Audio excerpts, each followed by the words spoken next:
గుంటూరు తూర్పులో ఈసారి విజయం టీడీపీదే అని ఆ పార్టీ అభ్యర్థి నజీర్ అహ్మద్ ధీమా వ్యక్తం చేశారు. వైసీపీ ఏం చెప్పినా ప్రజలు నమ్మరని తేల్చి చెప్పారు. కూటమి మేనిఫెస్టోపై ప్రజలకు భరోసా కలిగింది అన్నారు. గుంటూరు తూర్పును అభివృద్ధి చేస్తా అంటున్న నజీర్ అహ్మద్తో మా ప్రతినిధి పద్మ ఫేస్ టు ఫేస్. తూర్పు నియోజకవర్గ టీడీపీ ఎమ్మెల్యే అభ్యర్థి మహమ్మద్ నసీర్ గారు ప్రస్తుతం మనతో ఉన్నారు. ఎన్నికల ప్రచారం ఏ విధంగా జరుగుతుంది, ప్రజల నుంచి ఎలాంటి ఆదరణ ఉంది అనే విషయాలు ఆయన ద్వారానే తెలుసుకునే ప్రయత్నం చేద్దాం. నమస్తే అండి. ఈరోజు ఎన్నికల హడావుడి మనందరం కూడా చూస్తా ఉన్నాం. గుంటూరు తూర్పు నియోజకవర్గంలో అయితే ఒక ప్రత్యేకమైనటువంటి హడావుడి కనిపిస్తా ఉంది. సామాన్యుల దగ్గర నుండి మైనారిటీల దగ్గర నుండి అన్ని వర్గాల ప్రజలు కూడా స్వచ్ఛందంగా ముందుకొచ్చి తెలుగుదేశం జనసేన కూటమిని స్వాగతిస్తున్నటువంటి పరిస్థితులు కనిపిస్తా ఉన్నాయి. ముఖ్యంగా ఇది ఆనందపేట ప్రాంతం. గతంలో వైఎస్ఆర్సీపీ కంచుకోటగా ఉన్నటువంటి ప్రాంతాన్ని ఈరోజు స్వచ్ఛందంగా ముందుకొచ్చి ఎక్కువ శాతం ఉన్నటువంటి మైనారిటీలు స్వచ్ఛందంగా ముందుకు వచ్చి తెలుగుదేశం పార్టీ జనసేన కూటమికి మద్దతు తెలుపుతున్నటువంటి పరిస్థితులు. ముఖ్యంగా ఎందుకంటే జగన్మోహన్ రెడ్డి గారు గత ఎన్నికల్లో రాష్ట్ర వ్యాప్తంగా పర్యటన చేస్తూ ప్రతిపక్ష నాయకుడిగా ప్రతి ఒక్క కార్యక్రమాన్ని చేపడతానని చెప్పి మైనారిటీలకు మేనమామగా ఉంటానని చెప్పి కబుర్లు చెప్పినటువంటి ముఖ్యమంత్రి అధికారం చేపట్టిన తర్వాత మైనారిటీలకు ఎటువంటి న్యాయం చేయకుండా గతంలో చంద్రబాబు నాయుడు గారు చేసినటువంటి సంక్షేమ కార్యక్రమాలన్నిటి కూడా పక్కన పెట్టినటువంటి పరిస్థితులు.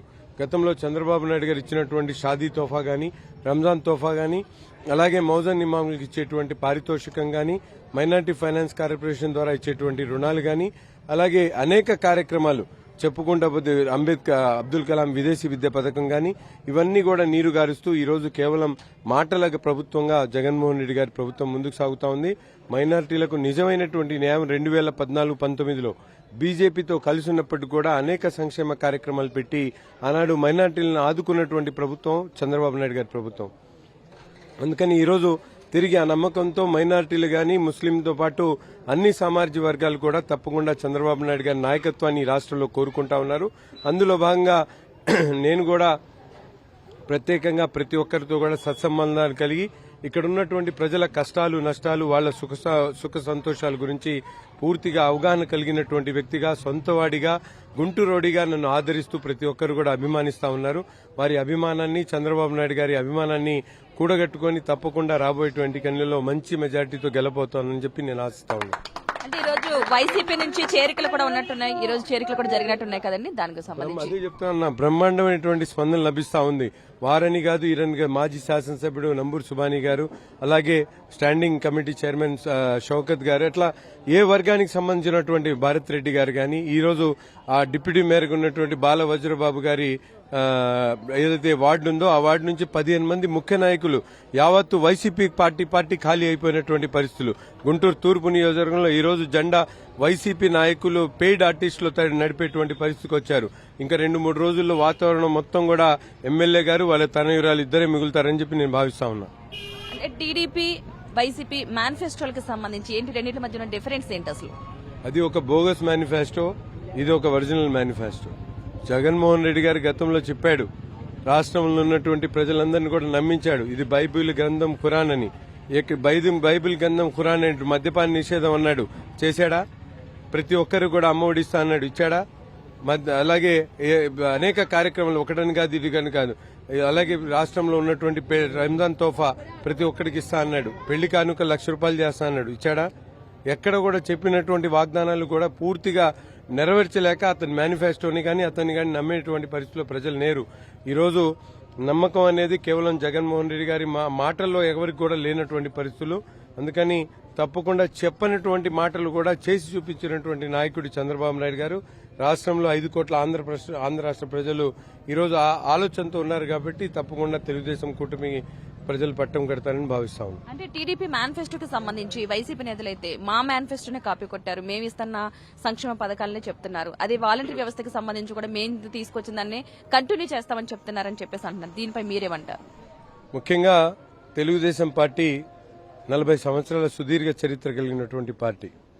ఎవరో ఏదో నిన్నగాక మొన్న పుట్టినటువంటి పార్టీ నుంచి నేర్చుకునేటువంటి ఆలోచన గాని అవసరం గాని తెలుగుదేశం పార్టీకి లేదు. చెప్పినటువంటి మాటను తూచా తప్పకుండా అమలు చేసేటువంటి సత్తా, ధైర్యం కలిగినటువంటి నాయకుడు చంద్రబాబు నాయుడు గారు. గతంలో కూడా 2014-19లో రాష్ట్రం విడిపోయి లోటు బడ్జెట్లు ఉన్నటువంటి సమయంలోనే ఒక పక్కన అభివృద్ధి అంటే ఏంటో చూసి చూపించాడు, రెండో పక్కన సంక్షేమాన్ని అందించాడు, రక్షణ కల్పించాడు. ఈరోజు ప్రజలు కోరుకుంటున్నటువంటి పరిపాలన. ఈరోజు అమరావతి రాజధాని మొత్తంగా నాశనం చేశారు, పోలవరాన్ని పక్కన పెట్టేశారు, ఎక్కడ అభివృద్ధి లేదు. గతంలో చంద్రబాబు నాయుడు గారు అమరావతిని సృష్టించాడు, సచివాలయాన్ని కట్టాడు, హైకోర్టుని తెచ్చాడు, ఎయిమ్స్ అలాగే ఎస్ఆర్ఎం ఇట్లాంటి యూనివర్సిటీని ఈ నగరానికి పరిచయం చేసినటువంటి నాయకుడు చంద్రబాబు నాయుడు గారు. ప్రజలకు అన్నీ తెలుసు.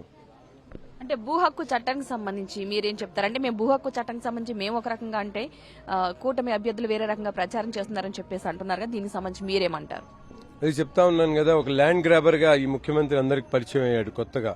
ఎందుకంటే ఏ ప్రభుత్వం చేయనటువంటి విధంగా తన ఆస్తుల్ని తను కాపాడు, తన చెల్లికి తల్లికి న్యాయం చేయనటువంటి వ్యక్తి ఈరోజు ప్రజల ఆస్తుల మీద ల్యాండ్ రైటిల్ యాక్ట్ పెట్టి అతని పేరు రాసుకుంటారంటే ఎవరు ఒప్పుకుంటారండి? ఈరోజు ల్యాండ్ అనేది ఒక ఎమోషనల్ సెంటిమెంట్. పక్కన తమ్ముడికి రాసి ఇవ్వడానికి ఆలోచించేటువంటి సమయంలో ప్రజల ఆస్తుల్ని తన పేరు మీద రాయించుకునేటువంటి ప్రయత్నం చేస్తున్నటువంటి జగన్మోహన్ రెడ్డి ప్రభుత్వాన్ని ఒక్కొక్కటి వెళ్లితో పెకిలించేటువంటి సమయం ఆసనమైంది. ఈ రోజు రాష్ట్రం నుంచి బంగాళాఖాతంలో కలిపేసే వరకు కూడా జగన్మోహన్ రెడ్డి ఎవ్వరూ వదిలిపెట్టరు. అదేవిధంగా బీజేపీ జనసేనతో పొత్తులో భాగంగా వెళ్తున్నారు కాబట్టి బీజేపీ ద్వారా పొత్తు పెట్టుకున్న గురించి ముస్లిం ఓట్లు తగ్గే అవకాశం ఉందని చెప్పేసి ప్రచారం అయితే బాగా చేస్తున్నారు వైసీపీ నేతలు. ఇందులో వాస్తవం ఎంత అసలు? మాకు నమ్మకం చంద్రబాబు నాయుడు గారు. ఆయన ఎటువంటి పరిస్థితుల్లో కూడా సెక్యులర్ భావాజాలంతో ముందుకు సాగేటువంటి వ్యక్తి. 2014-19లో ఇదే బీజేపీతో కలిసి కట్టుగా ప్రభుత్వం ఏర్పాటు చేసి ఈ రాష్ట్రంలో ఉన్నటువంటి ఏ ఒక్క మైనార్టీని కూడా ఇబ్బంది పెట్టేటువంటి పరిస్థితి లేదు. అందరికి కావాల్సినటువంటి సంక్షేమ కార్యక్రమాలు చేశాం. ప్రతి ఒక్క సోదరుడికి కూడా కంటికి రెప్పలా కాపాడుకునేటువంటి నాయకత్వం చంద్రబాబు నాయుడు గారి నాయకత్వం. మేము కూడా ధీమాగా చెప్పగలుగుతున్నాం, ముస్లిం అయినటువంటి ఏ వ్యక్తిమైనా ఎటువంటి ఇబ్బంది వచ్చినా కూడా మా ప్రాణాలు అర్పించైనా ఈ వాళ్ళని కాపాడుకునేటువంటి బాధ్యత మాది అని చెప్పి ప్రతి ఒక్కరు కూడా అల్లా సాక్షిగా చెప్తా ఉన్నాం. ప్రజలు మీకు అవకాశం ఇస్తే ఎలాంటి అభివృద్ధితో ముందుకు వెళ్తామని చెప్తున్నారు? ఈ నగరంలో దాదాపు అనేక శివారు ప్రాంతాలున్నాయి. వాళ్ళందరూ కూడా దశాబ్దాల నుంచి ఈ ప్రాంతంలో నివసిస్తా ఉన్నారు. అటువంటి వారికి కనీస మౌలిక వసతులు కూడా లేవు. సరిగా రోడ్లు లేవు, మంచినీళ్ళు లేవు, పారిశుద్ధ్యం లేదు, వీధి దీపాలు లేవు. అంతేకాకుండా అతి ముఖ్యమైనటువంటి విషయం ఏంటంటే 30,000 పైచులకు ఇళ్లలో ఉంటున్నటువంటి వాళ్లు 4 దశాబ్దాలుగా ఇక్కడ నివసిస్తా ఉన్నారు. వాళ్ళకి ఇళ్ల పట్టాలు లేవు. అటువంటి వారికి గుర్తించి తప్పకుండా ప్రతి ఇంటికి కూడా ఇళ్ల పట్టాలు ఇచ్చేటువంటి కార్యక్రమం చేస్తానని చెప్పి నా ఎన్నికల హామీగా చెప్తా ఉన్నా. తప్పకుండా ఆ కార్యక్రమాన్ని నాకు ఇచ్చినటువంటి అవకాశాన్ని సద్వినియోగం చేసుకుని ప్రతి ఒక్కరికి కూడా ఇల్లు కల్పించేటువంటి కార్యక్రమం చేస్తాం. థ్యాంక్ యూ అండి. మొత్తంగా అయితే మహమ్మద్ నసీర్ గారు చెప్తున్నారు, ఈ నియోజకవర్గానికి సంబంధించి మేము అభివృద్ధి చేసి చూపిస్తాను కనుక ప్రజలు అవకాశం ఇస్తే కనుక ఇక్కడ తూర్పు నియోజకవర్గానికి సంబంధించి ఎటువంటి సమస్యలు ఉన్నాయో వాటికి సంబంధించి కూడా అభివృద్ధి చేసి చూపిస్తానంటూ చెబుతున్నారు. ఓ టు స్టూడియో.